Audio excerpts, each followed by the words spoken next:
बच्चे अपने घर के बड़े बूढ़ों से अक्सर कई कहानियां सुनते हैं।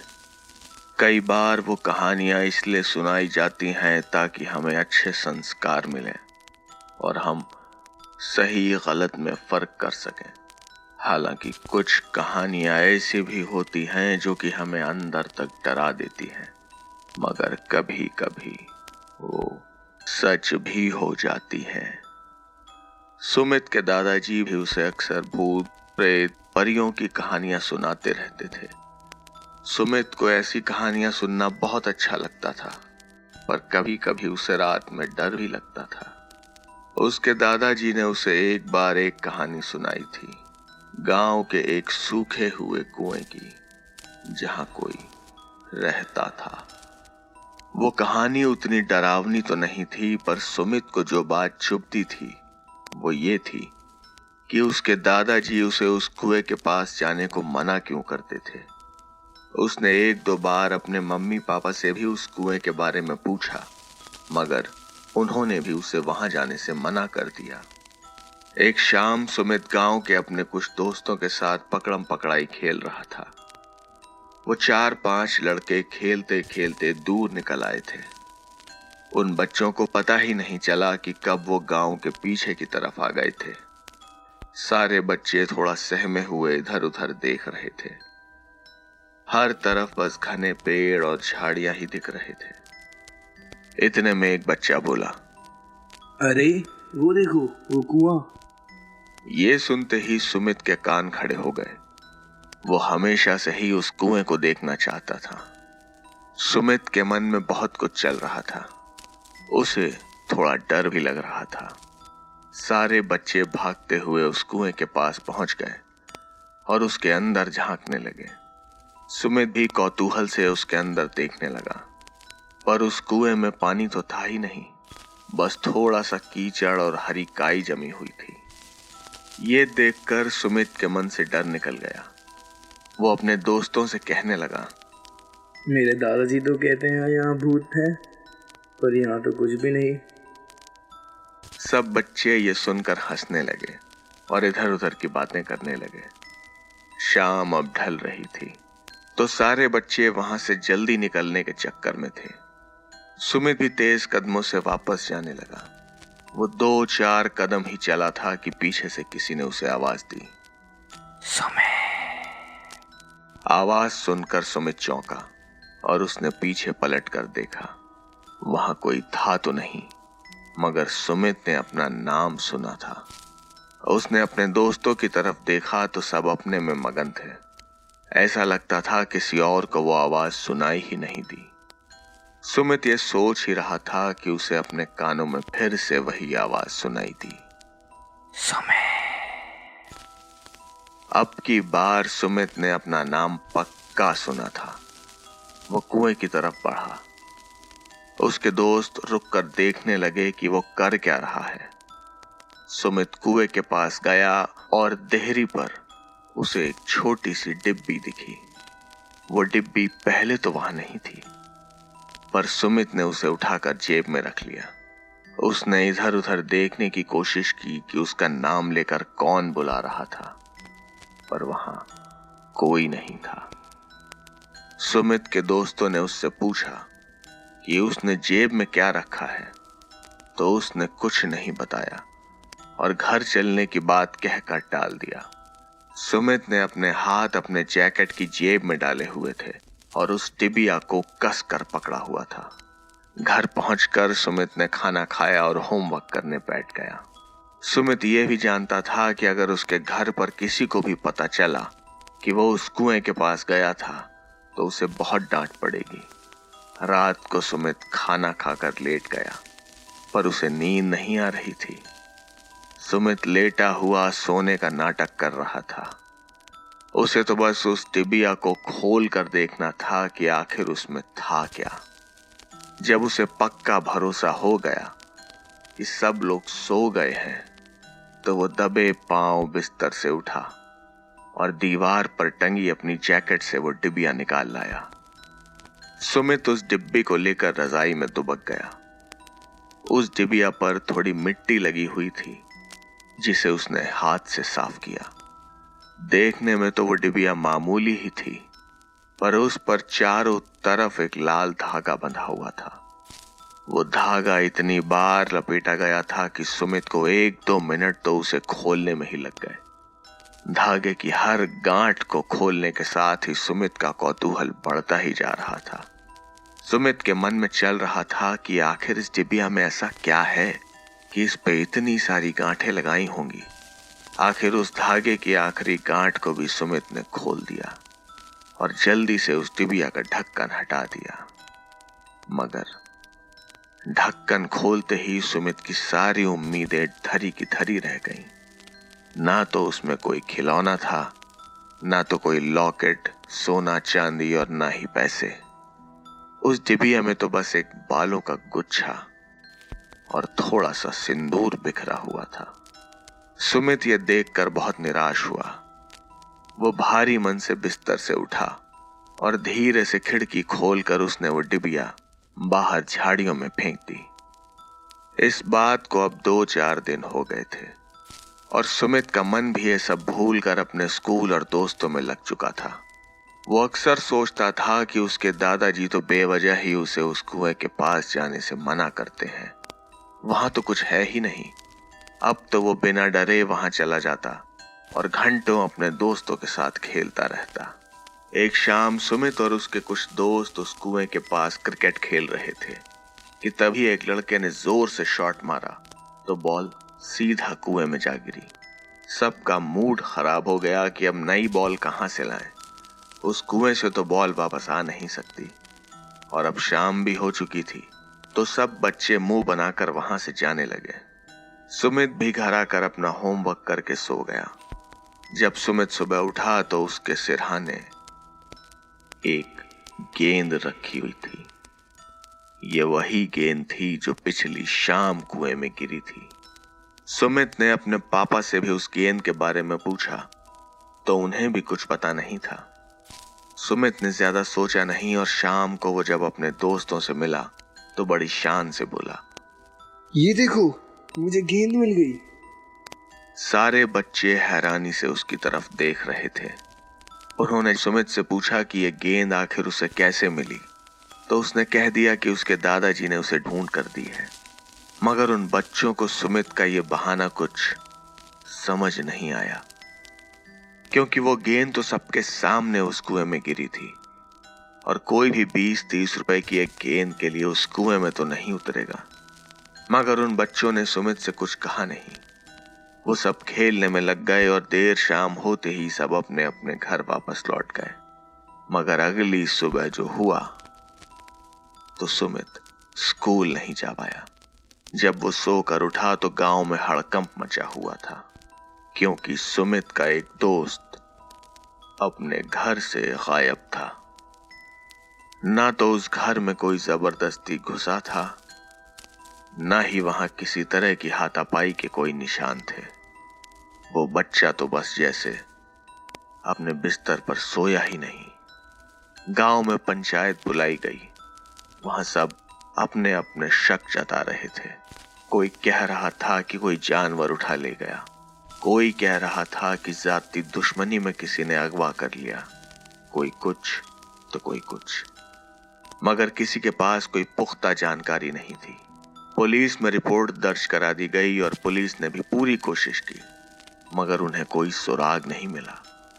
लगभग 15 दिन बाद भी उस बच्चे का कुछ पता नहीं था और 16वें दिन उस गांव से एक और बच्ची लापता हो गई। यह हादसा भी पुराने हादसे जैसा ही था। बच्ची रात में अपने बिस्तर पर सोई, मगर सुबह वो वहां नहीं थी। किसी को कोई खबर नहीं थी कि वहां क्या हुआ। अब तो गांव में जैसे भूचाल ही आ गया हो। कई लोगों ने एक साथ पुलिस स्टेशन पहुंचकर हंगामा खड़ा कर दिया। पहले तो एक बच्चा गायब, उसका कोई सुराग नहीं, और अब एक और छोटी सी बच्ची सोते हुए गायब। पुलिस भी बेबस थी कि वो तो सब तरीके आजमा चुके, कई लोगों से पूछताछ भी कर चुके, मगर कोई सुराग तो मिले। गांव का माहौल कुछ अजीब सा हो गया था। सब एक दूसरे को शक की नजर से देख रहे थे। और कोई भी बच्चों को अपनी नजर से ओझल नहीं होने दे रहा था। शाम होते ही सब बच्चे अपने अपने घरों में दुबक जाते। सुमित भी कुछ दिनों से बाहर खेलने नहीं गया था। एक शाम बहुत जिद करने के बाद उसकी माँ ने उसे 1 घंटे के लिए बाहर जाने की इजाजत दे दी। सुमित एक खेत के पास अकेले फुटबॉल खेल ही रहा था कि उसके स्कूल के 2 लड़के, जो कि उससे 4-5 साल बड़े थे, वहां पर आ गए। उन्होंने सुमित के साथ खेलने के लिए पूछा तो वो मान गया, मगर वो लड़के बड़े थे और वो खेलने के बजाय सुमित को परेशान करने लगे। उन्होंने 2-3 बार सुमित को धक्का दिया और वो जोर से जमीन पर जा गिरा। उसकी कोहनियां छिल गई थी और उनसे खून बह रहा था। सुमित उन दोनों को गुस्से से देख रहा था, पर वो कुछ कर नहीं सकता था। वो उठा और तेजी से घर की तरफ भाग गया। वो लड़के उसका मजाक उड़ा रहे थे और सुमित ने स्वेटर से अपनी चोट को ढक रखा था। वो गुमसुम सा बिस्तर पर लेट गया। उसे उन लड़कों पर बहुत गुस्सा आ रहा था।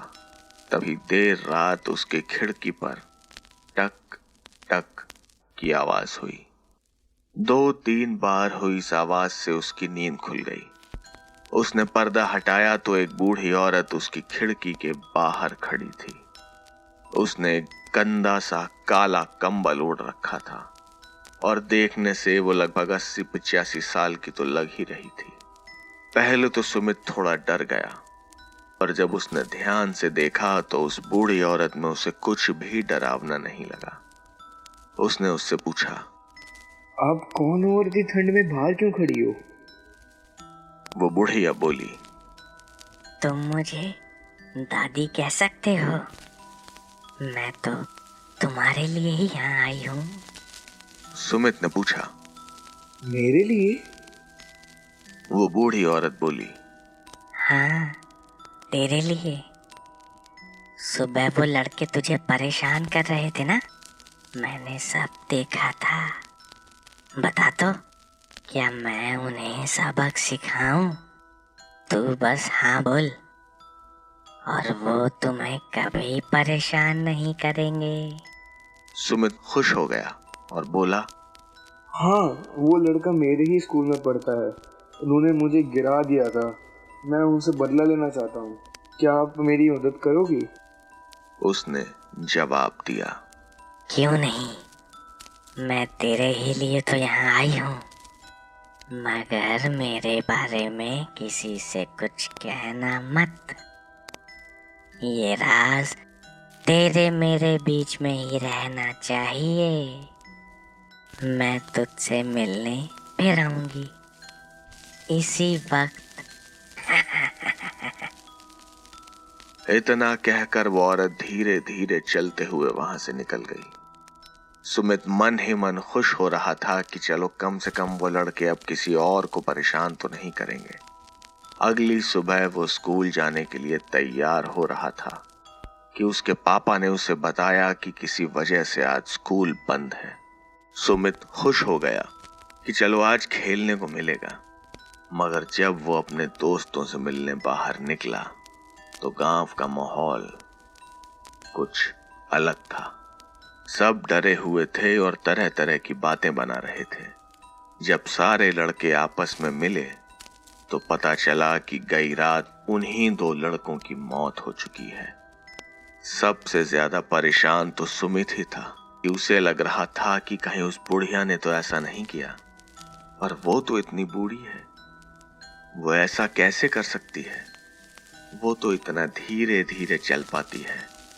किसी को मारना उसके बस का नहीं। जरूर उन लड़कों ने ही कुछ किया होगा, आखिर वो तो थे ही शैतान। सुमित अपने मन में यही सब बड़बड़ा रहा था कि तभी एक लड़का दौड़ता हुआ आया। वो छिपकर कुछ लोगों की बातें सुन रहा था।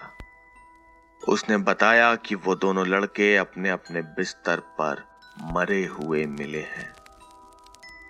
एक लड़के का पेट फटा हुआ था और उसके शरीर की पूरी तरह से चीड़-फाड़ हो रखी थी, और दूसरे का तो सर ही उसके बदन पर नहीं था। ये सुनकर सारे बच्चे बहुत डर गए। सबका शक यही था कि कोई भेड़िया या तेंदुआ गांव में आ गया है और बाकी दोनों लापता बच्चे भी इसी जानवर की भेंट चढ़ गए। सब लोगों ने सलाह मशवरा करके फॉरेस्ट डिपार्टमेंट को वहां बुलवाया और उस शिकारी जानवर को ट्रैक करने में लग गए।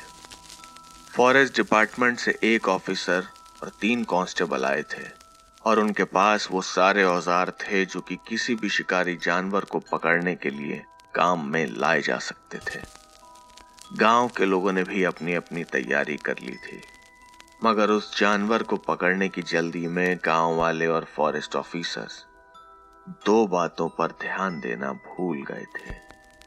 पहली ये कि ये दोनों मौतें आखिरी किडनैपिंग के ठीक 16वें दिन हुई थी, और दूसरी ये कि इतनी ठंड में कोई भी अपने दरवाजे खिड़कियां खोल कर नहीं सोता और गांव में हुए हर हादसे में सभी घरों की खिड़कियां और दरवाजे अंदर से बंद थे।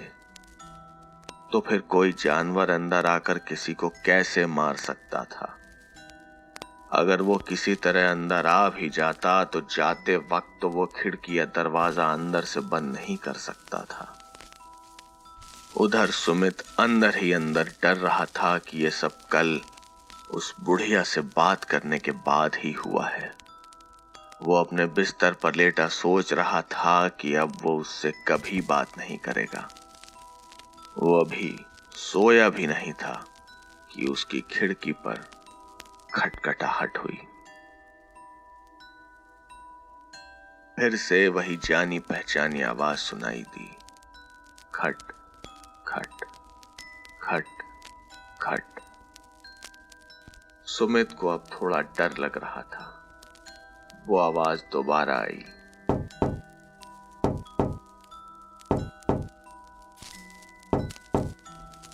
सुमित ने डरते डरते खिड़की खोली तो बाहर वही बुढ़िया खड़े मुस्कुरा रही थी।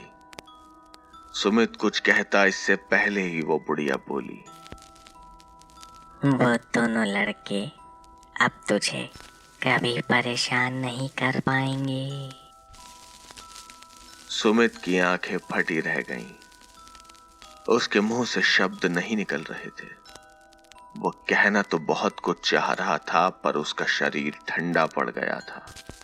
वो बुढ़िया फिर से बोली, तू यही सोच रहा है ना कि मैं तो इतनी बूढ़ी हूँ, कमजोर हूँ, मैं ये सब कैसे कर सकती हूँ? मैं कुछ भी कर सकती हूँ। तू कहे तो तेरे माँ बाप को भी खा जाऊं। अब सुमित के मुंह से आवाज भी नहीं निकल रही थी और वो बुढ़िया बस हंसे जा रही थी।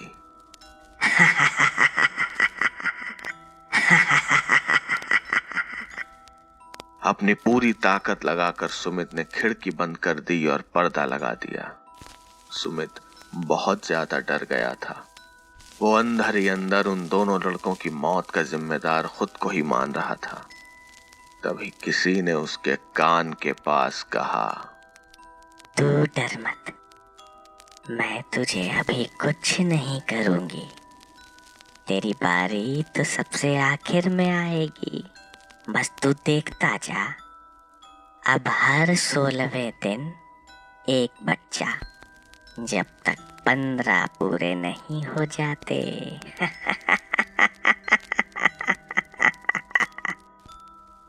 सुमित ने पलट कर देखा तो वहां कोई नहीं था। वो फूट फूट कर रोने लगा। वो इतनी जोर जोर से रो रहा था कि उसके मम्मी पापा की नींद खुल गई। किसी अनहोनी की आशंका से वो भागते हुए सुमित के कमरे में आए। उन्होंने उसे चुप कराया और पूछा कि उसके कमरे में कोई आया तो नहीं। सुमित ने उन्हें पिछले 2 दिन में जो भी हुआ सब बता दिया। वो ये भी भूल गया था कि उस बुढ़िया ने उसे ऐसा करने से मना किया था। सुमित के माँ बाप को लगा कि वो झूठ बोल रहा है, जरूर बात कुछ और है और उसे छुपाने के लिए वो बहाने बना रहा है। मगर तब तक सुमित के दादाजी भी वहां आ गए थे। उन्होंने सुमित के पापा से जब इस बारे में पूछा तो वो उन्हें बाहर लेकर गए और सब कुछ बताया। ये बातें जानकर उसके दादाजी के चेहरे के हाव भाव बदल गए थे। वो तुरंत सुमित के पास आए और उससे लगभग डांटते हुए पूछने लगे, सुमित, तुम अब भी कुछ छुपा रहे हो। अभी भी तुमने पूरी बात नहीं बताई।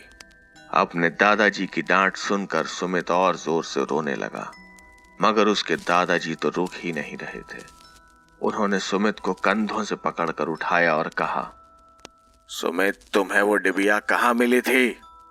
ये सुनते ही सुमित को उस डिबिया का ध्यान आया और वो सब कुछ बताता चला गया कि वो डिबिया उसे कहाँ मिली थी और उसने उसके साथ क्या किया। सुमित की बातें सुनकर उसके दादाजी के चेहरे पर जो डर दिखाई दे रहा था वो ये बताने के लिए काफी था कि वो अभी तक हुए हादसों के बारे में कुछ न कुछ या शायद बहुत कुछ जानते थे। वो तो जैसे घुटनों पर ही बैठ गए थे। सुमित के पापा ने उन्हें संभाला। उस रात घर पर सुमित के सिवा और कोई नहीं सोया। सुबह होते ही सुमित के दादाजी गांव के प्रधान के यहाँ पहुंचे और उन्हें रात की सारी बात बताई। गांव के प्रधान भी ये सब सुनकर थोड़े परेशान हो गए थे। उन्होंने जल्दी से पंचायत का बुलावा भेज दिया।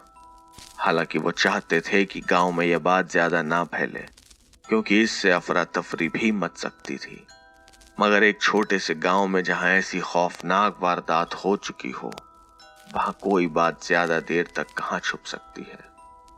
जब सब लोग इकट्ठा हो गए तो सुमित के दादाजी ने बोलना शुरू किया। देखिए, आप सब तो जानते ही हैं कि आजकल गांव में क्या हो रहा है, मगर मैं आपको एक बात बता दूं कि इस सब का जिम्मेदार कोई जंगली जानवर नहीं, बल्कि वो है।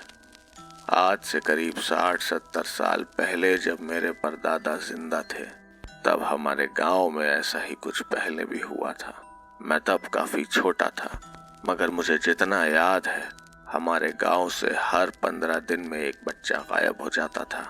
हमें भी शुरू में यही लगता था कि ये किसी जानवर का काम है, मगर ऐसा नहीं था।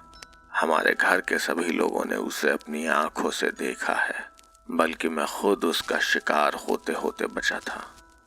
उसने हमारे आसपास के लगभग 7-8 बच्चों को अपना शिकार बनाया था। पूरे गांव में उसका आतंक था, मगर मेरे परदादा ने एक साधु बाबा की मदद से उसे एक डिब्बी में बंद कर उस गांव के पीछे वाले पुराने कुएं में फेंक दिया था। मगर ना जाने कैसे वो डिबिया उस कुएं से बाहर आ गई और अब वो वापस आ चुकी है। उनका इतना कहना था कि गांव के सब लोग एक दूसरे की तरफ शक भरी नजरों से देखने लगे। उन्होंने आगे कहा, एक कोशिश तो हमें करनी ही पड़ेगी। आखिर हम सब यूं ही हाथ पर हाथ धरे तो नहीं बैठे रहेंगे ना। इस डिब्बी में अब भी उसके बाल हैं, शायद इनसे कुछ हो जाए। ये कहते हुए सुमित के दादाजी ने वो डिबिया सबको दिखा दी।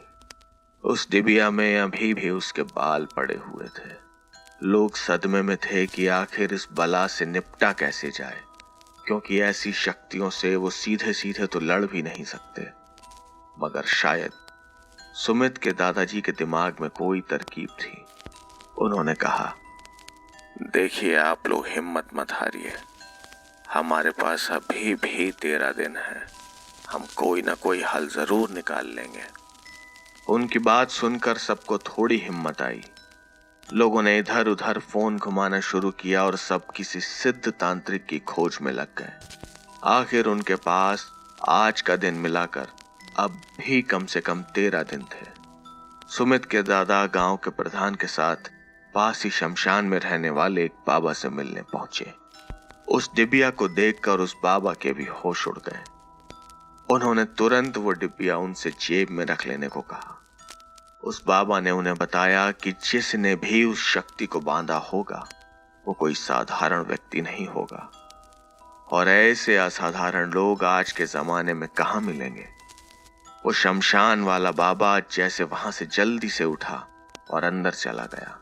सुमित के दादा और प्रधान ने जब अंदर उसकी कोठरी में झांका तो उसके पास जो भी कुछ थोड़ा बहुत सामान था वह उसे जल्दी जल्दी पैक करने में लगा था। वो दोनों हैरान भी थे और अब उस बाबा की हरकतें देखकर उन्हें डर भी लग रहा था। वो दोनों उल्टे पैर वापस लौट आए। अब क्या करें, किसे बताएं? पुलिस के पास भी नहीं जा सकते। दोनों झुके हुए कंधे लेकर एक चारपाई पर बैठ गए। गांव का माहौल बहुत खराब हो गया था। सब लोग प्रधान और सुमित के दादा की तरफ उम्मीद भरी नजरों से देख रहे थे, मगर उनके पास भी कोई जवाब नहीं था। उस वक्त सब उदास मन से अपने अपने घर चले गए। आज की रात सबके लिए इम्तिहान की रात होने वाली थी। सब मन ही मन ये मना रहे थे कि हे भगवान, आज कुछ न हो।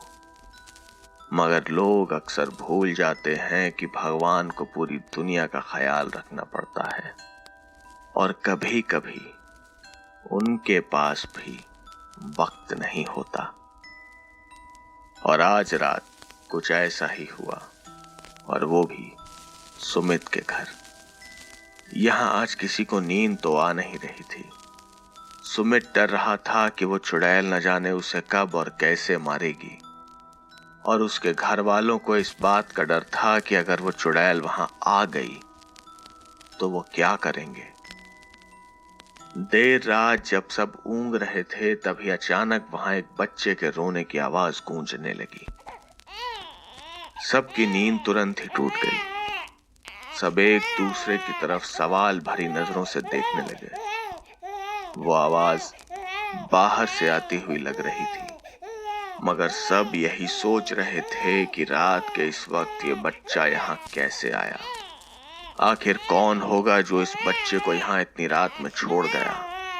मगर डर के मारे किसी की हिम्मत बाहर जाने की नहीं हो रही थी। इस बीच सुमित की माँ ने सोचा कि कम से कम एक बार सुमित को ही देख ले कि वो ठीक से सो रहा है या नहीं। वो भारी कदमों से सुमित के कमरे में गई तो वहां का नजारा ही कुछ और था। सुमित अपने बिस्तर से उठकर खिड़की खोलने के लिए बढ़ रहा था। वो खिड़की खोलता इससे पहले ही उसकी माँ ने उसका हाथ पकड़ लिया। सुमित ने उनसे जब किसी बच्चे के रोने के बारे में बताया तो उन्होंने उसे समझा दिया कि उसके दादाजी देख लेंगे। रात के अगले एक पहर तक उस बच्चे के रोने की आवाज आती रही, मगर कोई भी उसे देखने के लिए नहीं उठा। रात बीती तो सबको थोड़ा चैन आया। सुबह आस पड़ोस के लोगों ने बताया कि उन्हें भी रात भर किसी बच्चे के सोने की आवाज आती रही, मगर उनमें से भी कोई देखने नहीं गया। और शायद उन सब ने ठीक ही किया। अगली 2-3 रातों तक यही सब चला। हर रात 12-1 बजे के आसपास एक बच्चे के रोने की आवाज आना शुरू हो जाती और अगले 1-2 घंटों तक आती ही रहती। एक रात गांव के करीब 8-10 लोगों ने फैसला किया कि वो छुप कर देखेंगे कि आवाज आखिर आती कहां से है।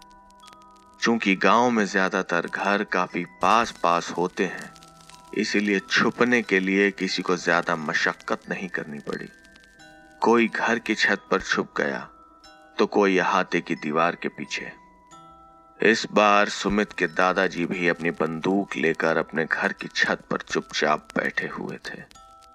वहां ऊपर से उन्हें आसपास सब कुछ ठीक से दिखाई भी दे रहा था।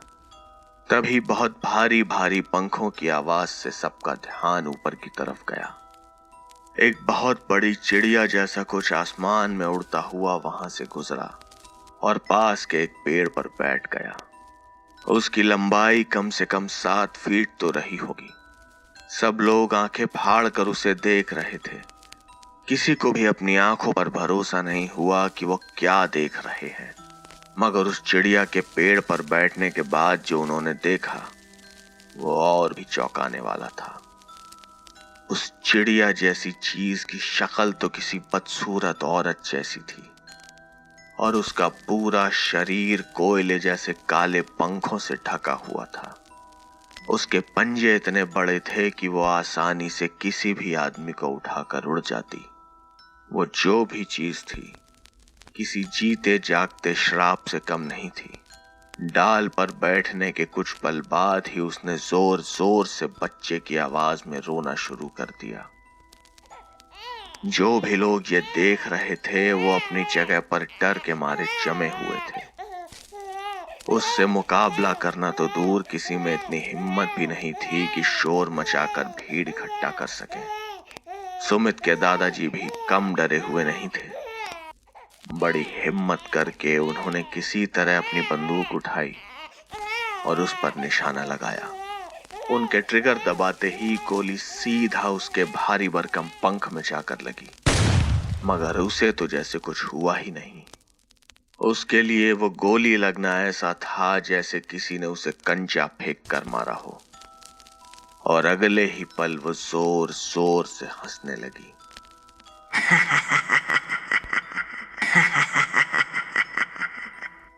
उसकी वो हंसी अच्छे अच्छों की रूह कबाने के लिए काफी थी। इसके पहले ही कोई कुछ कहता या करता वो बोल पड़ी। आज तो तुम लोगों ने मुझे देख ही लिया।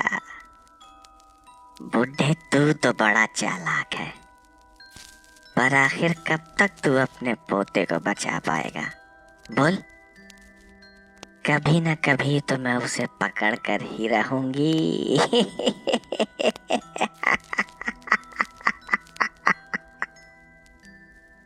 इतना कहकर वो वहां से तेजी से उड़ गई। सब लोग उसे वहां से आसमान में ऊपर जाता हुआ देख रहे थे। उनमें से किसी को भी अपनी आंखों पर यकीन नहीं था।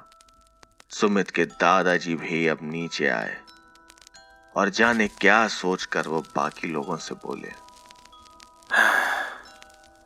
अब आप लोग घर जाइए। मुझे लगता है कि कम से कम आज तो वो नहीं आएगी।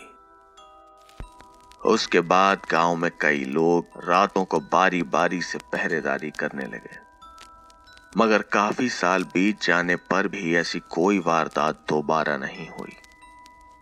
शायद उस चीज ने अपना ठिकाना बदल दिया था। इस बीच सुमित के दादाजी भी इस दुनिया में नहीं रहे, मगर उनकी बताई हर बात सुमित आज भी मानता है।